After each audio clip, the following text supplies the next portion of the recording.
Bienvenidos nuevamente a este espacio del escritorio de Toto. Sí, estoy en un escritorio y también con una compañía gratísima en eventos que los citamos y él siempre tiene la gentileza de poder aceptar la invitación para aclarar ante ustedes y ante toda la opinión pública, amparándonos en las leyes, lo que está pasando, lo que se quiere hacer y lo que no se debería hacer. Estoy hablando del doctor Iván Lima, que él es ex magistrado del Tribunal Supremo de Justicia, tiene una vasta experiencia y es un seguidor paso a paso y un orientador, y lo habla además de manera muy clara porque tiene el respaldo a la ley. Iván, bienvenido, muchísimas gracias por estar nuevamente con nosotros, agradezco tu tiempo y tu disposición de siempre con el programa y conmigo.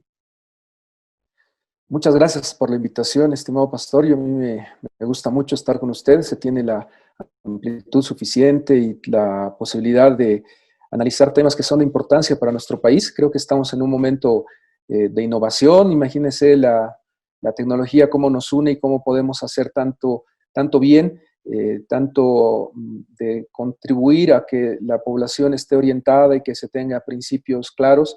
Lamentablemente, esta pandemia no solamente es de salud, en muchos casos es de información, hay muchas noticias falsas, hay mucho miedo y creo que eso es lo que hay que empezar a combatir, ¿no? Tratar de entender, de leer, de estudiar los temas y trabajarlos con un principio de bien común, de tratar de que lo mejor para el país sea lo que lleve adelante nuestra sociedad y nuestros gobernantes. Creo que esa es una labor que tiene la opinión pública que darla en forma informada y por eso siempre es un honor estar con usted en este programa.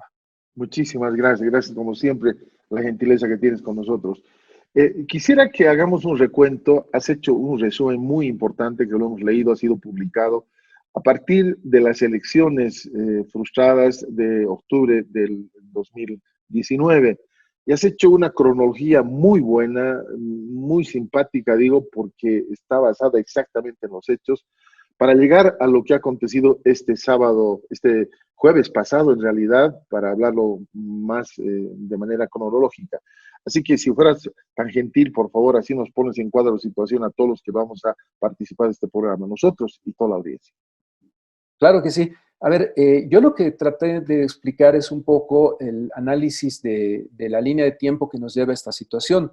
Lo que es normal en un país, especialmente en Bolivia, lo hemos vivido en 3 elecciones antes, bajo la Constitución del 2009, es que cuando pasan 5 años de mandato haya una elección y se renueven los poderes públicos, que no tengamos una continuidad de más de 5 años, con todas las críticas que pueda haber. Esto se ha interrumpido el 20 de octubre del año pasado. El año pasado la elección no llegó a una conclusión porque el acta nacional de las elecciones de nuestro país, pese a que el Tribunal Supremo la emitió y se publicó, está en la página web el 1 de noviembre, se dio un hecho histórico que es discutible desde el punto de vista constitucional, pero es la realidad que tenemos. El Estado boliviano, nuestro canciller Diego Pari en su momento, suscribió un acuerdo con la OEA y quedó con la OEA que la auditoría a realizarse a ese proceso electoral iba a ser vinculante para nuestro país, para todos los órganos del poder público. Entonces, teníamos una elección concluida, un acta de cómputo aprobada, y lo que correspondía en ese momento era entregar credenciales. La historia del país entre ese 1 de noviembre y el 13 de noviembre que renuncia el expresidente Evo Morales, la conocen, no lo voy a repetir, pero el trabajo de la OEA no terminó en ese momento, no terminó el día en el que sale el informe preliminar, ese domingo que se publica el informe preliminar, no termina ese trabajo. En realidad, la OEA termina su trabajo el 5 de diciembre. Un tiempo después, casi un mes después, se publica el informe de la OEA y ese informe tiene la particularidad de decir y señalarnos una hipótesis. Dice el informe de la OEA que se han alterado actas y se han falsificado firmas. Pero como toda auditoría, remite este informe a el órgano judicial, al Ministerio Público, para que se investigue. No se puede decir que hay un fraude hasta que no lo determine la Fiscalía y el Poder Judicial.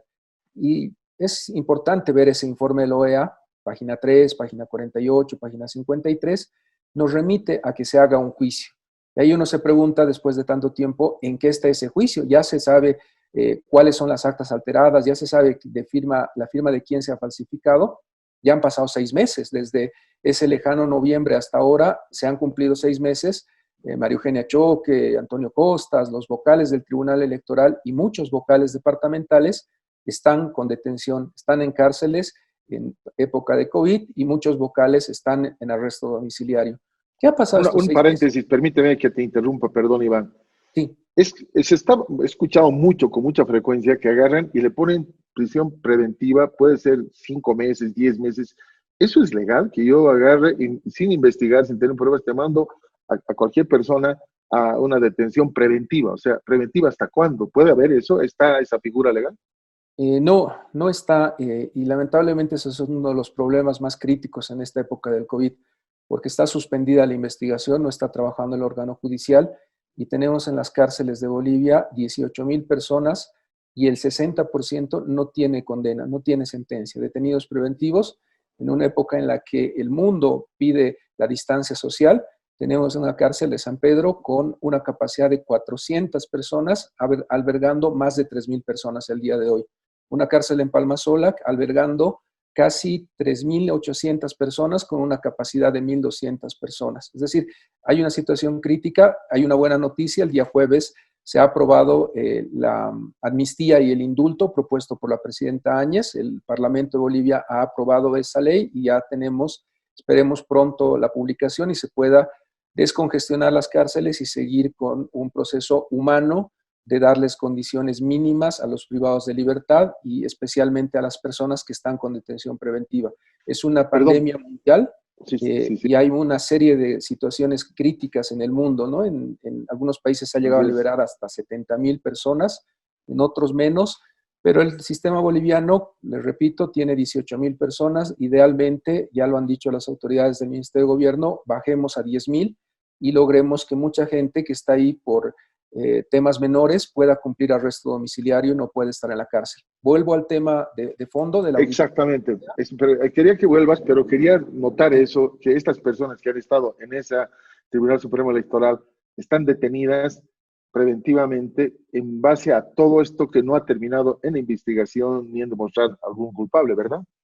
En 6 meses todavía no tenemos una respuesta de la Fiscalía y lamentablemente el Poder Judicial está parado, pero ellos siguen en la cárcel. Me refiero a ellos en términos de principio de inocencia. Yo no puedo decir que nadie es culpable de un delito hasta que no existe una sentencia.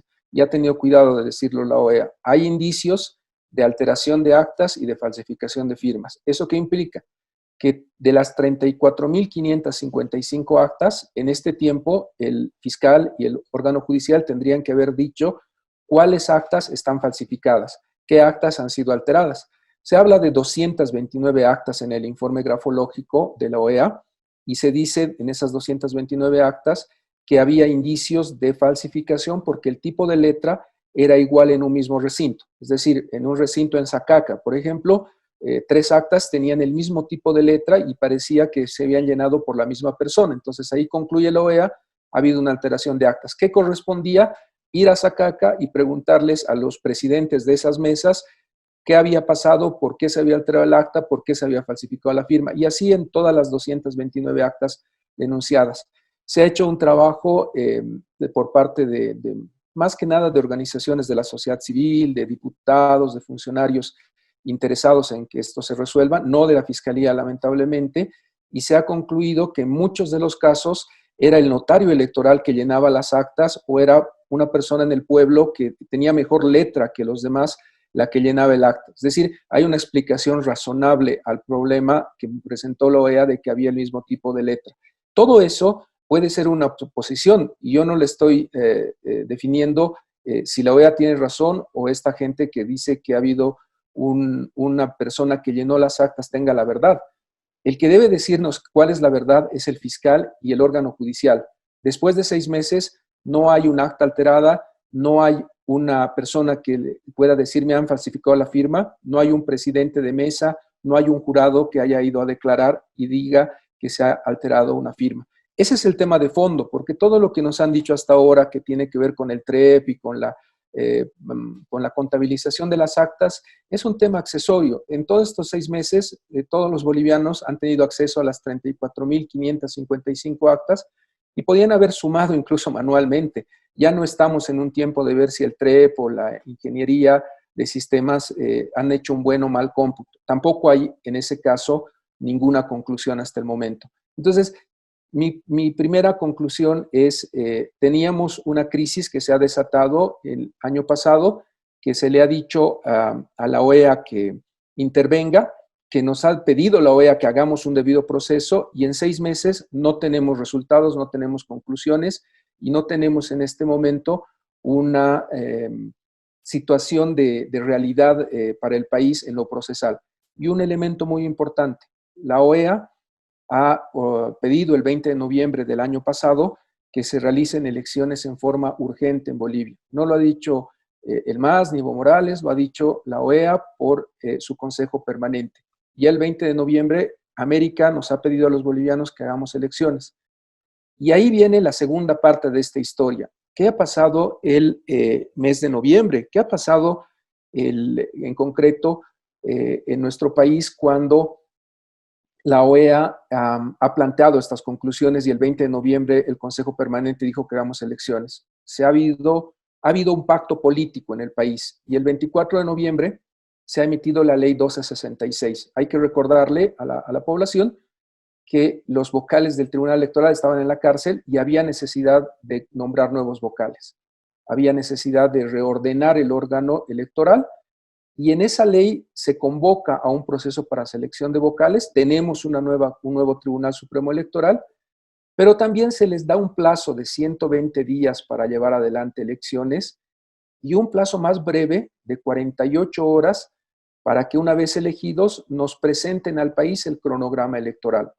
Todo eso es extraordinario, es excepcional, porque nuestra Constitución, artículo 169, solo dan 90 días para que se tenga un gobierno transitorio. No había posibilidad de cumplir esos 90 días. ¿Por qué? Porque no teníamos tribunal, porque había que hacer la elección del tribunal y porque había que hacer una serie de cosas para llegar a una elección. Lo relevante es que esta ley, que recuerdo al país, se cambió por la 1270, cambiaron esos 48 horas por 10 días, termina en el Tribunal Constitucional.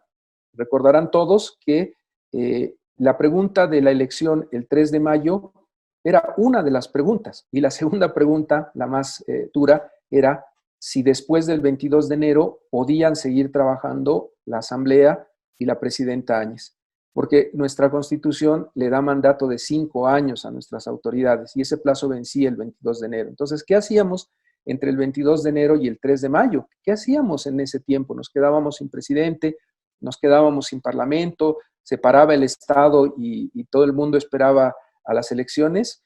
La respuesta que nos da el Tribunal Constitucional es que no, que el Estado tenía que continuar y amplía el periodo del Ejecutivo y el Legislativo hasta la elección de nuevas autoridades en relación al cronograma electoral y máximo hasta que se elija las nuevas autoridades, es decir, hasta el 22 de julio de este año. Porque el Tribunal Constitucional, en esta declaración constitucional, en la 1/2020, dice con precisión, de una forma muy pedagógica, que no puede ser que Bolivia deje de ser una instancia democrática. En una democracia, el pueblo elige voto, o no se gobierna transitoriamente. Las decisiones del pueblo, a través de sus representantes, se toman por voto popular. Entonces, bajo ese razonamiento, tenemos un escenario que parecía claro. Hasta el 3 de mayo, este domingo, tendríamos que estar los bolivianos votando y eligiendo asamblea y presidente por el periodo 2020-2025. Ese es el estado en el que nos encontrábamos, pero se presenta una complicación mayúscula y complicación mayor el 23 de marzo. El 23 de marzo de este año, el presidente del Tribunal Supremo Electoral, Salvador Romero, su sala plena emite la resolución 125/2020 y suspenden el calendario electoral. Nos dicen a los bolivianos que ya no corre el calendario electoral que había iniciado el 5 de enero, conflicto para el país. que alguien tenía que resolver. Yo me inclinaba que sea el Tribunal Constitucional, creo que lo va a terminar haciendo él, pero adicionalmente a suspender el plazo, el presidente Romero, Salvador Romero, manda un proyecto de ley a la Asamblea, y ese proyecto de ley que se remite en marzo a nuestro órgano legislativo, ha desembocado el día jueves por la noche en la promulgación de una ley, la ley 1266, que tiene un tratamiento muy curioso, por decirlo, un tratamiento muy novedoso, y creo que es bien importante entenderlo. Lo que nos dice Salvador Romero y el Tribunal Supremo Electoral en ese proyecto de ley, en el proyecto de ley que remite, es que deberían tener ellos un rango de tiempo para fijar la nueva fecha de elecciones. Y ese rango de tiempo estaba marcado por la situación epidemiológica y médica del país. Piden ellos un plazo que va, de acuerdo a su propuesta, entre el 7 de junio y el 6 de septiembre. Ese es el proyecto de ley del Tribunal Supremo Electoral. El Tribunal Supremo Electoral nos dice: ustedes señalen un rango entre el 7 de junio y el 6 de septiembre. En ese rango yo voy a fijar un día y hora para las elecciones. Y esa ley tiene otras normas que son muy buenas y me parece a mí sabias en este momento. Plantea la posibilidad de que se generen mecanismos para garantizar la seguridad del voto de forma amplia, en el artículo 5.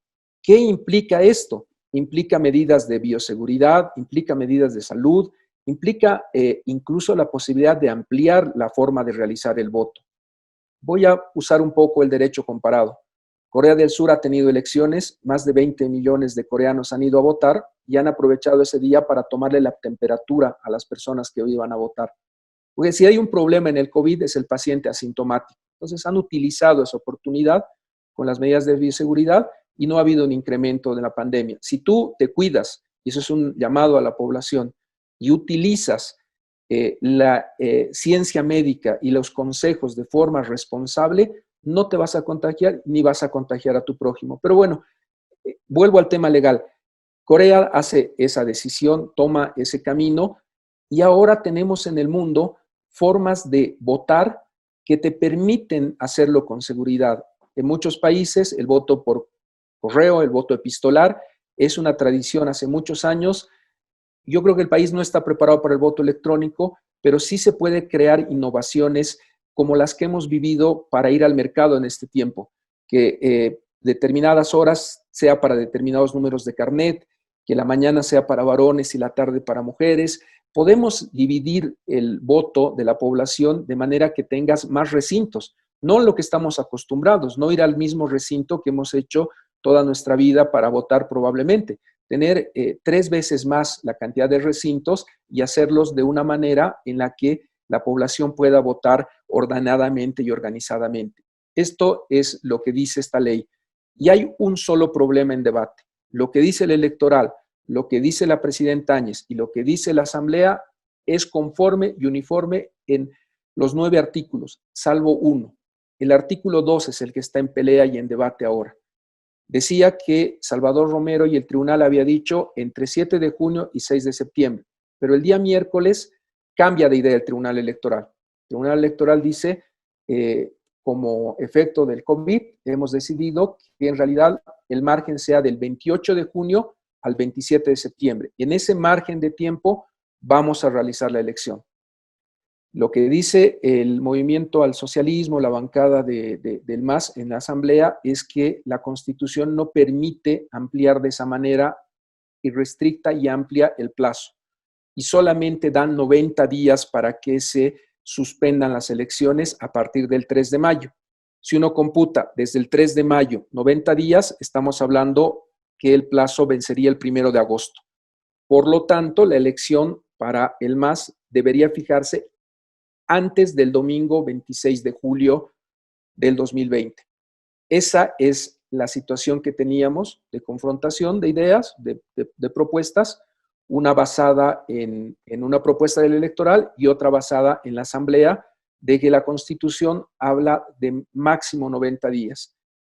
Entonces es bueno analizar en este momento no solo lo legal, no solamente lo médico, sino analizar integralmente qué ha pasado, porque la presidenta Áñez recibe este proyecto de ley el día jueves a las 9 de la noche y manda una carta de 4 páginas con observaciones a las 9:08. Debe ser el proceso más rápido en la historia de la humanidad de observación de una carta. Han tardado 8 minutos en hacer sus observaciones y mandarlas. Bueno, probablemente ya las tenían desde antes o ya esperaban que pase esto, pero se veía venir esto.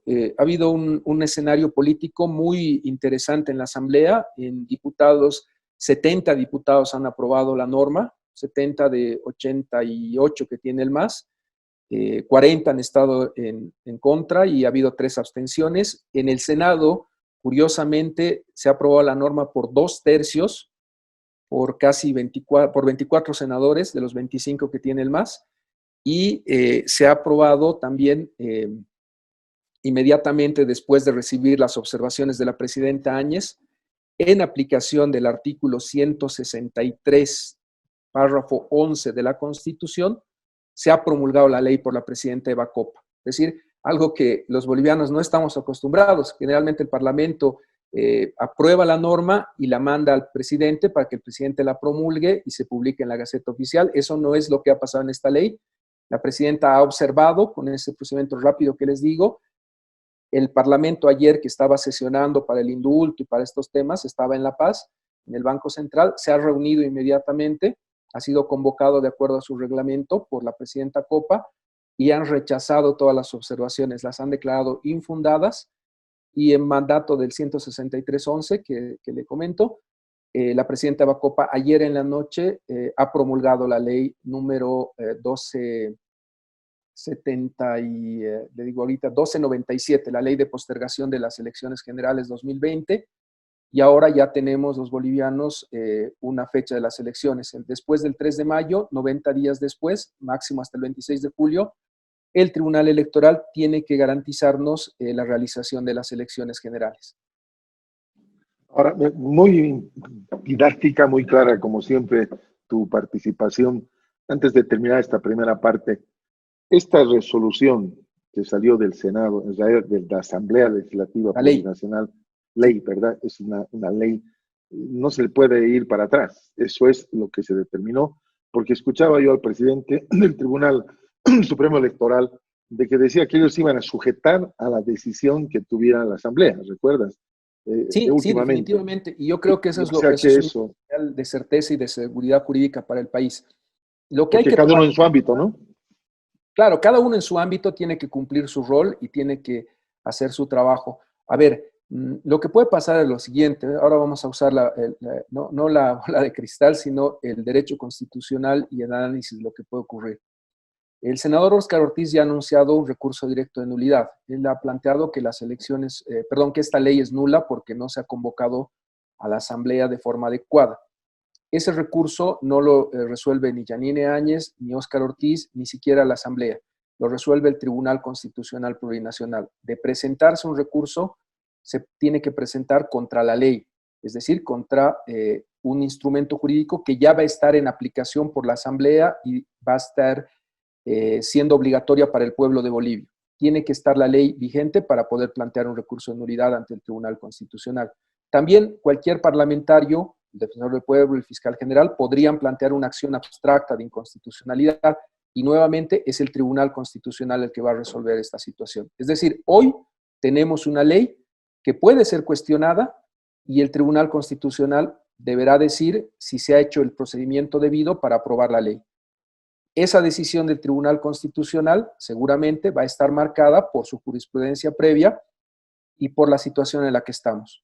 La realidad en el país es que teníamos 90 días de gobierno transitorio, bajo régimen de transitoriedad, y esos 90 días se han ampliado del 22 de enero hasta el 22 de julio. Y ahora se iban a ampliar hasta que la pandemia sea controlada. Eso no es un término constitucionalmente posible. No puede haber una indeterminación tan grande. ¿Por qué motivo? Porque lamentablemente la pandemia del COVID, y eso hay que ser muy preciso, lo ha dicho la OMS, se va a controlar cuando se descubra la vacuna. cuando tengamos una vacuna para el COVID-19, vamos a tener una solución al problema que estamos enfrentando. Estimado Iván, perdón que te interrumpa ahí porque lo que estás hablando es demasiado importante. Te pido, nos vamos a ir a una pausa. Tenemos Claro que otro sí. tiempo ya para desarrollar porque lo que estás hablando de manera coherente, cronológica, es muy clave con todas las partes que estás tocando. Vamos al regreso, reiterar un poquito lo que va a ser esas demandas que van a ir contra esta ley y a partir de ahí lo que estás agregando, porque no solamente es un tema político, es un tema médico, pero es un tema constitucional. Hay una mezcla muy esperada. Una pausa, por favor, que seguimos con el escritorio de Toto. Estamos con el doctor Iván Lima. Enseguida volvemos.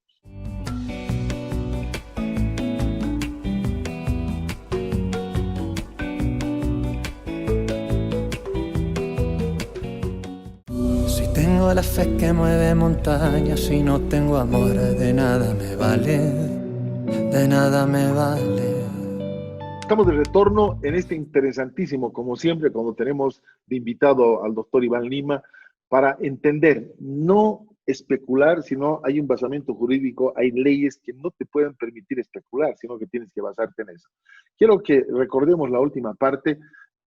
El día jueves pasado fue aprobada una ley que marcaba un plazo casi para el último domingo de julio, si no estoy equivocado, lo vamos a Sí. confirmar, pero en ese plazo hay cosas que pueden pasar, pero hay cosas, ya no es especulación, sino son procedimientos. Nos va a explicar otra vez y de ahí para adelante seguir en este entendimiento cabal, ya no con especulaciones de ningún tipo, que es lo que nos interesa para que usted tenga la información cabal y sepa exactamente cómo se está procediendo en el tema de leyes. Por favor, Iván, adelante, te ruego. A ver, lo que dice la Constitución Política del Estado es claro. En el 163.11, como lo planteaba, cuando la presidenta observó a las 9:09, le permite a la Asamblea considerar las observaciones, aceptarlas o rechazarlas, declararlas procedentes, en cuyo caso cambiará el proyecto, o rechazarlas. En este caso, la Asamblea se ha reunido, ha rechazado las observaciones y la presidenta Eva Copa, conforme la norma 163.11, ha procedido a promulgar la ley. Promulgada la ley. Permíteme, querido Iván, esto, como lo has dicho, es muy sui generis, no es normal. No es normal. Estaba la asamblea, vienen las observaciones, primero van las observaciones al Poder Ejecutivo. 9 de la noche. En 8 de la noche, ¿no? Sí, en 8 minutos regresa cuando estaban todavía reunidos o no. Estaban o empiezan a reunidos citar varios, otra vez. entiendo Ya. que estaban reunidos varios en el Banco Central y otros ya estaban retornando a sus hogares. Hay que tener en cuenta también, hay otra situación nueva y muy buena para el país. Tanto diputados como senadores han aprobado ya las sesiones virtuales. Lo mismo que estamos haciendo ahora en este programa, ellos están sesionando por convocatoria a sus correos electrónicos, a su WhatsApp, y es algo que ya la modernidad nos va a impulsar también. Eso ya es legal, entonces, no pueden alegar nadie que eso no es legal. No, porque se ha hecho un procedimiento en el marco del Reglamento General de la Cámara de Diputados, el 26/2010, que prevé esta situación. El 158, párrafo 2 de la Constitución, dice claramente que es el reglamento de la Cámara de Diputados el que rige la Asamblea Legislativa y ordena que se pueda realizar en forma independiente, con separación de poderes, cualquier reclamo, cualquier trámite que se pueda dar. En este momento, el Parlamento, su presidenta, Eva Copa, Sergio Choque en diputados, han rechazado las observaciones del Ejecutivo de Yanine Áñez y han promulgado la ley.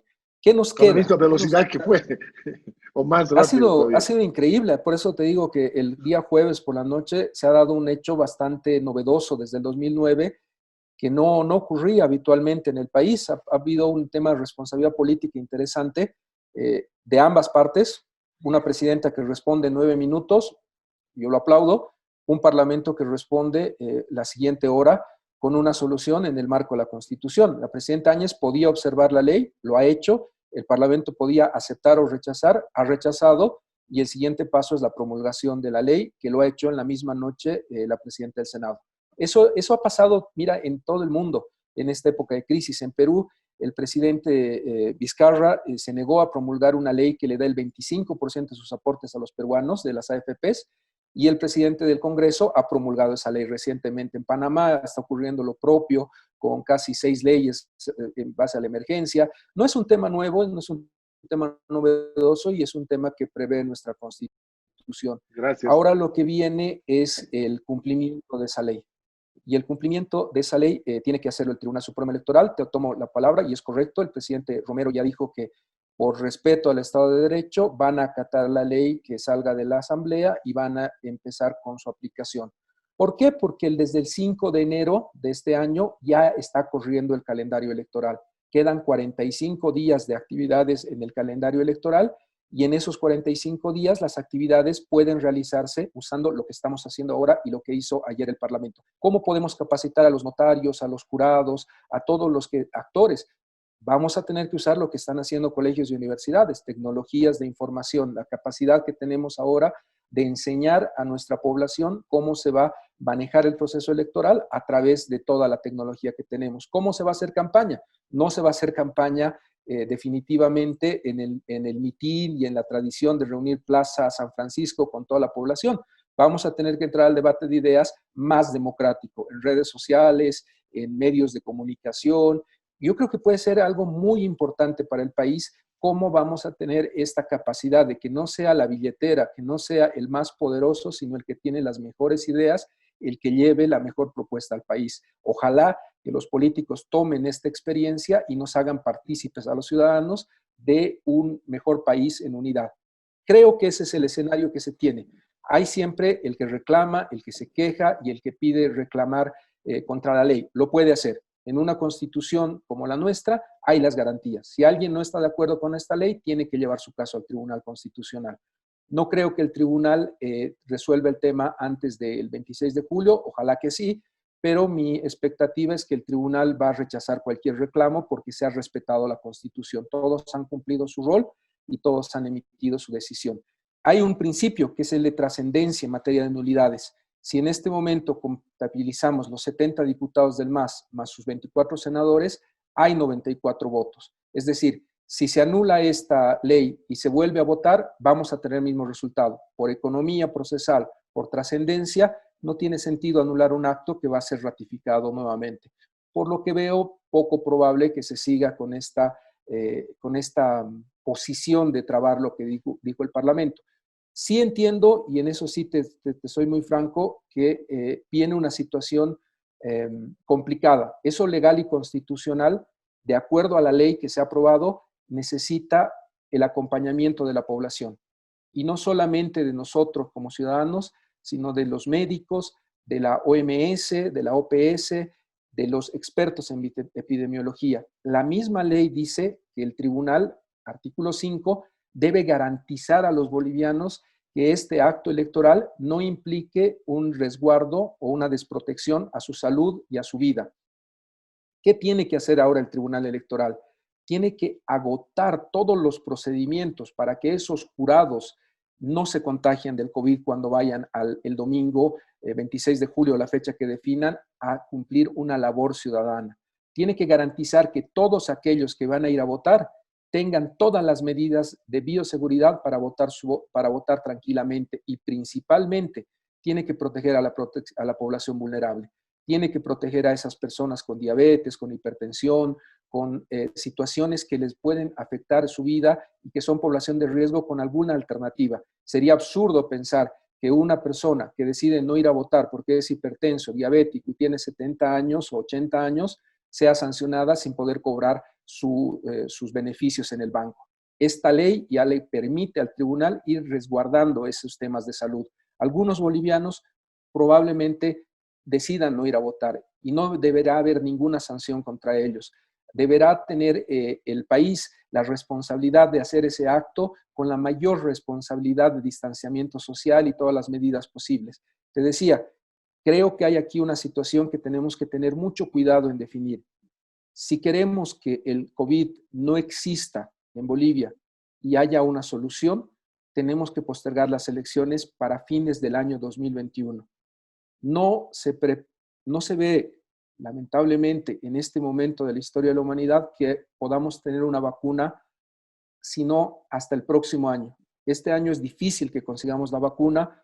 También es muy difícil para un país como Bolivia, que ya se ha reconocido con la incapacidad de siquiera traer del extranjero a sus connacionales, que es un país pobre, nos dicen ahora, con la capacidad de comprar esa vacuna. No podemos comprar las pruebas, estamos con una demora en comprar insumos médicos esenciales y pareciera que comprar la vacuna va a tener una pelea muy grande entre todos los países. Va a llegar la vacuna, la va a llegar y va a llegar el próximo año, pero no podemos estar sin elecciones hasta el próximo año por un factor de sentido común. Yo le pregunto a la población, ¿qué pasa con la economía en año electoral? ¿Qué pasa cuando se tiene que elegir a un gobierno por 5 años? Nadie compra casas, nadie compra autos, nadie invierte, nadie contrata, nadie puede planificar su vida, porque no sabes tú si el próximo mes va a haber un cambio de gobierno y qué es lo que va a ocurrir con sus políticas. Genera incertidumbre no tener elecciones. Y ante la posibilidad de una crisis económica, de una crisis social que va a generar el COVID, necesitamos unidad de los bolivianos, pero también un gobierno que pueda ofrecerle una perspectiva de futuro de 5 años al país. Creo que ese es el principal elemento para decidir ir a elecciones a la brevedad posible, porque es buena para la salud, es buena para la economía del país. Si me permites una puntualización, adicionalmente a que no haya vacuna, hay otro tema que tenemos que analizar los bolivianos con profunda preocupación, y lo digo con mucha pena.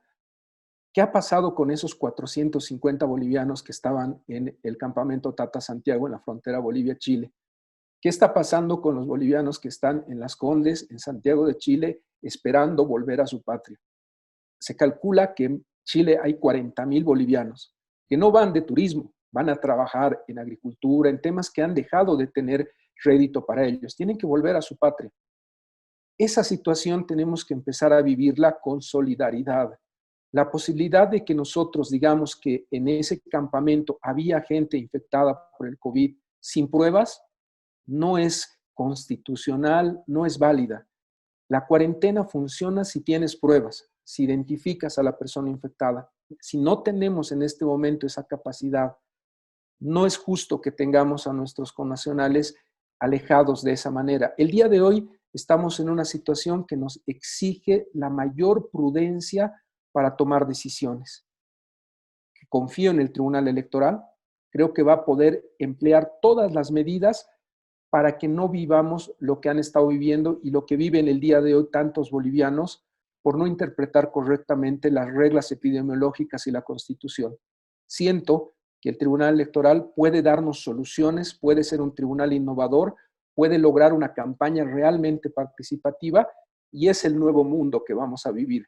Ya a partir de esta pandemia no podemos volver a lo que era antes nuestra realidad y nuestra vida. Tenemos que empezar a acostumbrarnos a este avance increíble de la tecnología, esta posibilidad de poder contribuir todos al bien común, a las soluciones estructurales. Ha habido en Suecia, ha habido en Holanda, mucha gente que está pensando qué es el después de la pandemia, qué es después del COVID. Y volver a lo que veíamos, a lo que teníamos, sería un desastre para la humanidad y para nuestro país. Tenemos que mejorar. No estábamos bien y no podemos volver a lo que considerábamos antes normal. Hay mucho por hacer y eso es lo que le tenemos que pedir ahora a los políticos. Estos 90 días de campaña que vamos a tener, tenemos que exigirles a todos los políticos como ciudadanos que nos concreten qué va a pasar con la salud, qué va a pasar con ese SUS, con ese sistema universal, qué cambios van a hacer en la justicia, cómo va a ser ahora la justicia accesible para el ciudadano, cómo va a funcionar que no termines en una situación de cárcel indefinida, que no termines perdiendo tu casa porque no has tenido un abogado. Todo eso es una nueva realidad y un nuevo mundo y es el mejor momento para pedirle cuentas a gente que nos va a administrar por 5 años. En educación lo mismo. No tiene sentido seguir con la educación como estaba hasta ahora. ¿Y cuál es el mejor momento para que el político le responda al ciudadano y haga un buen trabajo, sea creativo, innovador? Elecciones.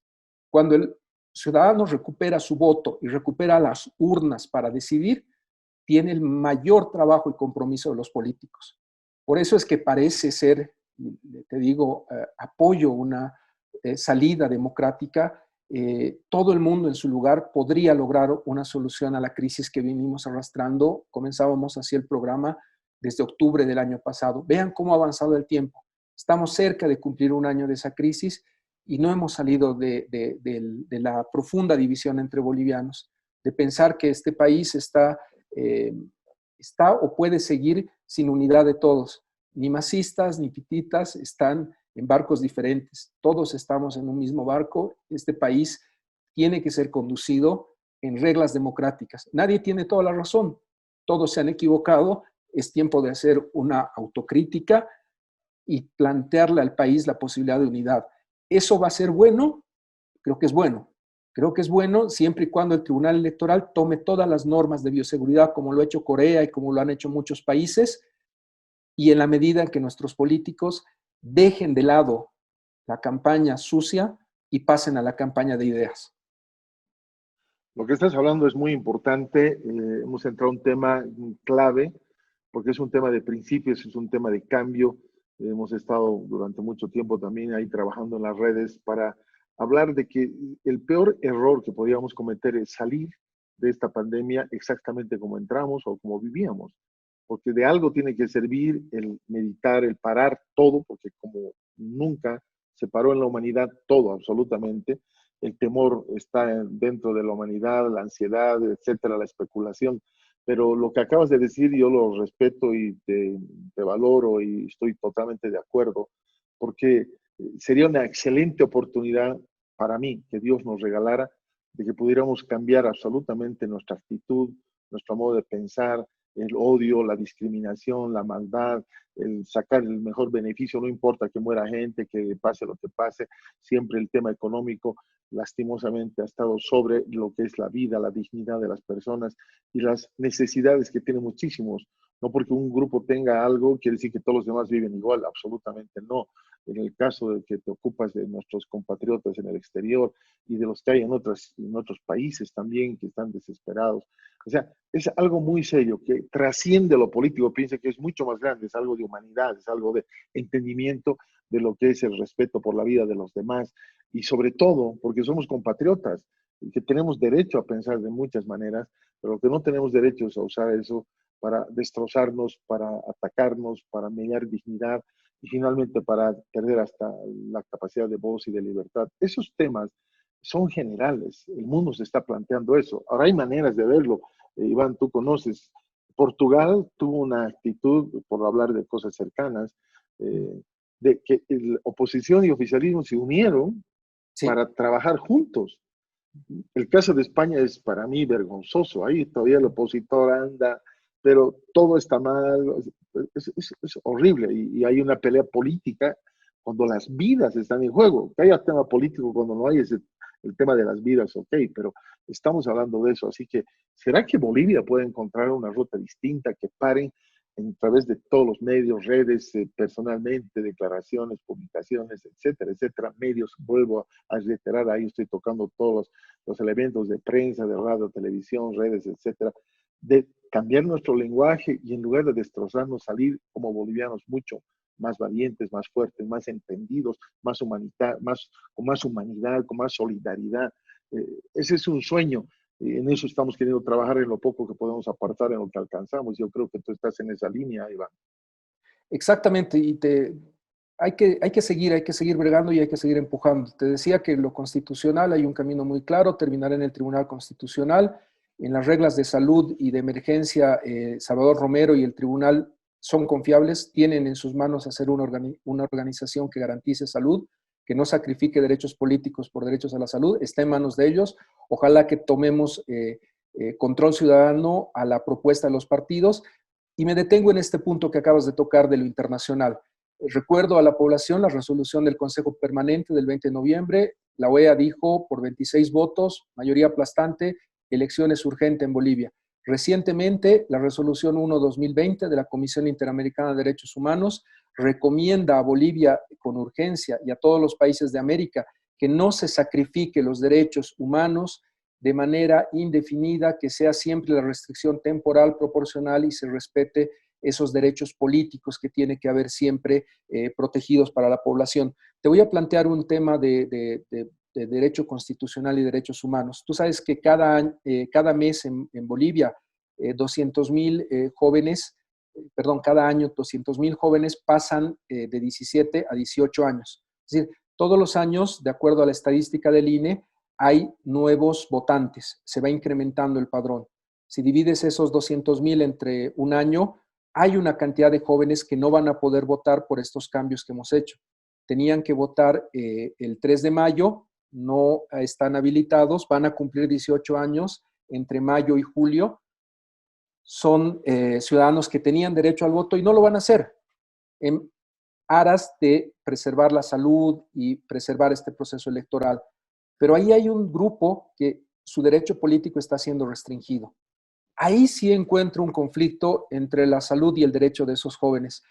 Pero lo que nos está diciendo la comunidad internacional, rescato mucho los ejemplos que ha planteado, es que tenemos que tener un equilibrio. La Comisión Interamericana de Derechos Humanos nos ha planteado ya con claridad que necesitamos que los derechos, las medidas restrictivas tengan proporcionalidad, que sean temporales, que no vulneren el principio de protección a las personas.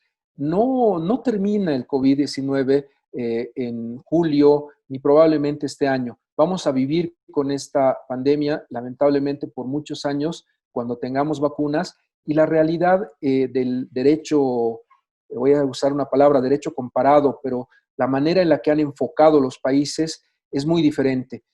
Los ejemplos van más allá de España, Portugal. El ejemplo que tenemos entre Milán y Nápoles de cómo la situación se ha incrementado exponencialmente en lugares en los cuales no tenemos sistemas de salud solidarios y un compromiso más fuerte de la población hacia el más débil, hacia el más vulnerable, son críticos. ¿Qué está pasando en Sudáfrica? ¿Por qué es tan bajo el número de fallecidos? ¿Y qué está pasando en Estados Unidos? ¿Por qué es tan alto? ¿Y por qué es tan alto con la población de latinos, de afrodescendientes y no con otras personas? Hay una serie de temas que estamos aprendiendo a raíz de esta pandemia y el derecho nos permite hacer el análisis y pedir una mayor protección al vulnerable. Hay una serie de cosas que han pasado en la humanidad y que no podemos permitir que continúen. El día de hoy, de acuerdo a la estadística de la misma OMS, ha habido 12 millones de abortos en el mundo desde enero hasta la fecha. Además de eso, van a morir este año 8 millones de personas porque la OMS no ha tenido la capacidad de darle medicina accesible a sectores vulnerables. La cantidad de personas que han muerto desde que ha iniciado la epidemia o el problema del VIH por falta de medicinas es asombrosa. No digo que el COVID sea un tema menor. Lo que digo es que tenemos que darle la proporcionalidad del problema que tenemos y tenemos que encarar con soluciones que respeten los otros derechos, que respeten las garantías. Pongo el ejemplo de Corea varias veces porque han tenido elecciones, pero también pongo el ejemplo de Suecia, que ha tenido la capacidad de no tener una cuarentena policial y militarizada, que le ha dejado al ciudadano la responsabilidad de cuidarse, de cuidar al más vulnerable. Si el día de hoy lo que tenemos que hacer es cuidar a los mayores, cuidar a los enfermos con enfermedades iniciales y cuidar a nuestro sector más vulnerable, no tiene sentido que como sociedad todos nos encerremos y todos dejemos de trabajar. Creo que la posibilidad de seguir ejemplos buenos en el mundo, como el de Holanda o el de Suecia, y empezar a generar procesos de redistribución, de solidaridad y de entender el problema y solucionarlo, son lo que nos va a sacar de esta pandemia. Si nosotros pensamos que todos tenemos ahorros para sobrevivir 2 años, que todos tenemos la posibilidad de comer todos los días, de vivir y hacer que nuestros hijos vivan tranquilos, estamos equivocados.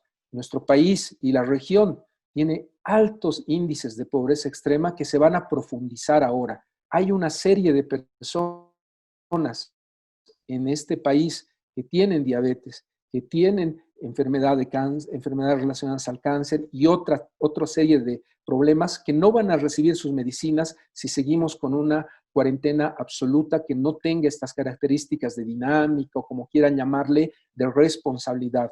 Si hay una cosa importante para salir de esto, es la innovación. Educación, tecnología, elecciones, tribunal electoral, dándonos la posibilidad de participar a los ciudadanos. Justicia, expediente electrónico, audiencias virtuales. todos los bolivianos tenemos la obligación de construir un nuevo país. No puede ser el país del pasado y tiene que cuidar al vulnerable. El país que cuida al sector vulnerable de su población es el país que sale adelante de esta crisis. Si pensamos que el egoísmo nos va a llevar a salir de esto, estamos equivocados. Lo ha dicho el mundo. Si queda un solo enfermo, todo puede volver a surgir. Todo puede volver a una segunda ola. Todos tenemos que curarnos. Si no nos curamos todos y no estamos inmunes todos, no vamos a salir de este problema. Todos los países, todos los bolivianos. Necesitamos trabajar, necesitamos ser responsables. No tiene sentido que tengamos a la policía y a las Fuerzas Armadas exponiendo su salud, exponiendo su vida, cuando es por un acto de irresponsabilidad de los ciudadanos. ¿Qué necesidad tenían de estar los policías y militares en las calles contagiándose si todos cumpliéramos la ley, si todos cumpliéramos las reglas que nos impone o que nos recomienda el sistema de salud, que nos recomienda el gobierno? Pensemos, no responsables somos para ver que este tema de las elecciones, el tema de la economía y el tema de la sociedad requieren un mayor compromiso de todos. Lo que nos va a destruir es el miedo y el egoísmo. El miedo se combate estudiando, aprendiendo, escuchando, y definitivamente el egoísmo se destruye con solidaridad. Si logramos dar ese cambio como Bolivia, es un gran regalo. De todo lo malo sale algo bueno, y la providencia de Dios siempre tiene la posibilidad y la capacidad de hacer que estas situaciones de tristeza y de crisis sean para bien, sean para que mejoremos, y está en nuestras manos hacerlo. Ese es el sentido de la vida y el sentido del sufrimiento para los que tenemos una visión cristiana de la vida. Así es, absolutamente de acuerdo, querido Iván. Yo decía, qué triste va a ser que salgas sano, que no te toque la pandemia, el virus, etcétera, pero que tu corazón permanezca con el mismo corazón que entraste a esta época tan terrible. Tenemos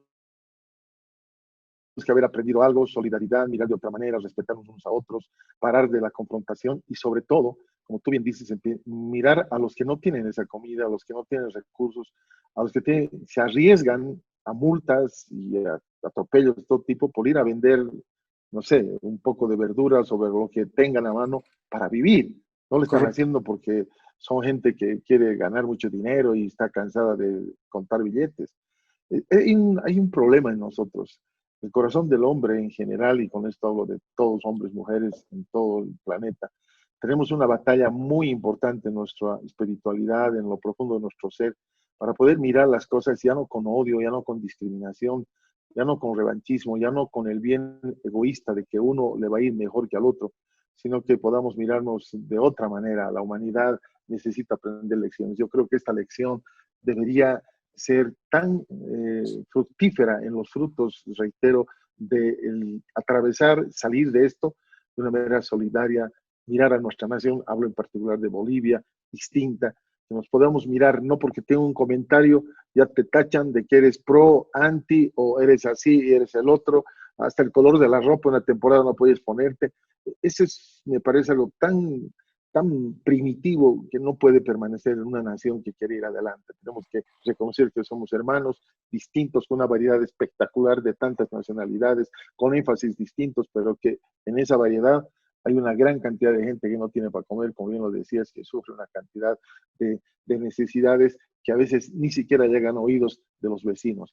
Esto tiene que parar, el señalar, el que ustedes hagan y por qué no hacen esto, por qué no salen a las calles a hacer milagros. O sea, cada requerimiento que hay que produce, nace del odio, no nace de la solidaridad. Yo quiero darte la palabra porque sé que en esta parte final nos va a dar ejemplos de esa isla de Estados Unidos y tantos lugares que uno tiene que preguntarse qué está pasando. La cantidad de muertos que estás hablando es impresionante, de la cantidad de millones de abortos nada más que el hombre ha decidido eliminar. Ha decidido, no es que ellos han escogido o se han descuidado y contraer un virus. Ese y otros temas tenemos que hablarlos, pero tenemos que salir con una solución en nuestro interior. Definitivamente, yo lo vuelvo a tomar el punto que hemos estado analizando. Definitivamente lo que necesitamos en este país es respetar la Constitución, entenderla, leerla, interpretarla para el bien de todos los bolivianos, no para unos, para todos. Tenemos que respetar la institucionalidad. El Tribunal Electoral tiene que darnos las garantías suficientes para que esta crisis sea una oportunidad de mejora de la democracia, y tenemos que respetar los derechos humanos de todos los bolivianos. Si respetamos esas tres reglas, el principio de solidaridad y el principio esencial para salir de una pandemia como esta, que es el de la innovación, de ser creativos y de construir, vamos a tener una realidad diferente. Si tú empiezas a analizar lo que está pasando en el mundo, yo tenía una preocupación muy grande, y la tengo hasta ahora, por el hacinamiento en las cárceles. Se pensaba que la gente en una cárcel que no tiene distancia social, que no tiene barbijo, que no tiene gel, iba a terminar muerta, que iban a terminar muertos todos. Y resulta que la estadística en los países que pueden hacerla y que tienen pruebas está mostrando que la gente que está dentro de la cárcel no está muriendo tan rápido como sus guardias. Hay una situación ahí crítica que uno no termina de entender de este virus. Rikers en Nueva York, las cifras de hacinamiento que tienen son muy grandes, están haciendo buen control, pero no está falleciendo la gente que uno esperaba. Al principio decían todos, van a morir todos, va a ser un nuevo holocausto. No ha pasado eso. Las reglas de solidaridad y las reglas científicas que tenemos en este momento muestran que inclusive dentro de una cárcel puede ser responsable y puede ser solidario. Hay una figura que tienen que tomar en cuenta todos nosotros. El asintomático es en realidad un asintomático total. No tiene temperatura, no tiene ninguno de los síntomas que podrían hacer pensar que tienes esa enfermedad, pero vas a estar contagiando. Entonces, la regla del vida los próximos meses es que no hagas eso, que no le causes daño a tu familia, a tu prójimo, que no hagas que tengas siempre presente y que vivas como si estuvieras con la enfermedad. Que tengas en la mente que no debes contagiar a nadie, y por eso es tan importante el uso del barbijo, por eso es importante la distancia social, por eso es importante que tratemos de no hacer actividades sociales y no estar con este régimen de exclusión. Pero eso lo hace el ciudadano libre. Eso lo hace con mayor convicción el ciudadano que está preocupado por su familia y que está preocupado por su vida, que quiere seguir cambiando este mundo. No lo hace el ciudadano que está obligado por una multa o por la cárcel. Contrariamente, eso va a generar rebeldía en muchos sectores, en muchas personas que se van a sentir excluidas. Las políticas de información y de hacer entender que el miedo no nos va a llevar a nada y que la solidaridad nos saca de este problema deberían ser el horizonte. Eso es lo que espero. Eso es lo que creo que va a pasar hasta el 26 de julio, que nos enamoren los políticos con sus propuestas de transformación de este país. Ya no es una elección normal, ya no es una elección de 5 años, es una elección de cambio de modelo y de unidad de los bolivianos. El partido que ofrezca la destrucción del rival y meter a la cárcel a todos sus enemigos no va a tener ningún voto. Creo que ya es momento de una nueva generación que pueda darle la mano al boliviano, a todos los bolivianos, y pueda encarar este proceso de construcción. Eso escuchemos de los políticos. El Tribunal Electoral que genere las herramientas para que nos escuchen, y todo este proceso electoral no tenga ese desastre que era Bolivia de que una elección se defina por cuánta plata tienes y cuántos souvenirs y banderitas le regalas a la gente. Discutamos, hay redes sociales, hay medios de comunicación que debatan, cuestionemos y salgamos bien informados de esta elección. Va a ser buena para el país, nos va a quitar incertidumbre, y creo que es el camino que marca un futuro bueno para Bolivia. Hay que tener fe y hay que tener la confianza de que esto va a terminar y tenemos que salir mejor que antes. Me suscribo con todo lo que acabas de decir, Iván. Ya en la parte final te quiero agradecer y quiero alentar a todos para que este cambio se traduzca. Estamos realmente intoxicados del lenguaje torpe, grosero, amenazas, violencia, descalificación. Eso no ayuda absolutamente para nada. Seamos conocidos no por el país más multimillonario, que sería una bendición, sino por el país que tiene ética, respeto, solidaridad, integridad, y que en estas lides electorales y en cualquier otra podamos entendernos de otra manera, con ideas, con propuestas, como bien lo has dicho tú. Y además, que esto ha pescado de sorpresa a todo el planeta. Ningún país, por muy poderoso que sea, estaba preparado.